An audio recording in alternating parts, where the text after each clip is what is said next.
परम पूजनीय डॉक्टर बाबा साहब अम्बेडकर, यहाँ उपस्थित सभी कुलगांव के गणमान्य नागरिक, कुछ दिनों पहले हमारे देश में एक अमानवीय कृत्य जो हुआ कि पाकिस्तान से 4 आतंकवादी आते हैं और हमारी सीमा से घुसकर कश्मीर में, जहाँ पहलगाम में, वहाँ हमारे टूरिस्ट को 28 टूरिस्टों को मौत के घाट उतार देते हैं।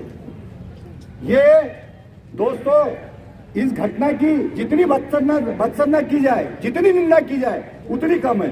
ये अमानवीय कृत्य है। इसका मैं अपनी कांग्रेस पार्टी की तरफ से जाहिर निषेध करता हूं और शासन से विनती करता हूं कि ये जो लोग थे इसके पीछे, जो मकसद में, जो षड्यंत्र में इसके पीछे थे, उनको जल्दी से जल्दी उनकी सजा उनको मिलने को होना।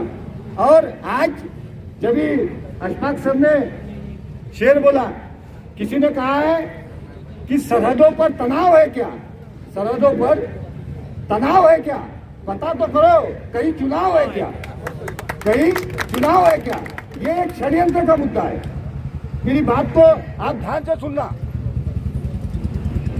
जैसे 2014 से इस देश में इस देश के सौहार्द को बिगाड़ने का जो काम किया जा रहा है, उसका फायदा उठाकर विदेशी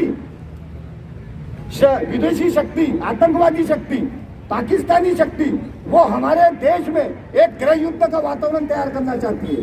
ये घटना से आपने क्या सीखा? ये सीख के मुझे बताइए कि उन्होंने क्या बोलते कि भाई ये हिंदू है, इसको मारो, इसका पैंट उतारा और इसलिए मारा। क्यों किया? मोदी को वो जाके बोल लेना। ये एक षड्यंत्र है उसके पीछे का कि यहाँ के जो इस देश के हिंदू और मुसलमान है, ये आपस में लड़कर गृह युद्ध कर खत्म हो जाए। इस बात को हमको समझना है, ये साजिश को हमको समझना है। इसलिए मैं इस भारत के सौहार्द को किसी की नजर ना लगे, अपने चेहरों को इतना मजबूत रखिए कि हम कभी भी किसी भी परिस्थिति में हिंदुस्तानी और भारतीय रहेंगे। भारत के किसी भी शान में अगर कोई भी गुस्ताखी करेगा तो उसको छोड़ा नहीं जाएगा, बख्शा नहीं जाएगा। इतना कहते हुए मैं सभी को बहुत बहुत धन्यवाद देता हूं कि आज जो हमने निषेध मोर्चे का आयोजन किया, उसमें सभी ने अपना सहभाग दिया।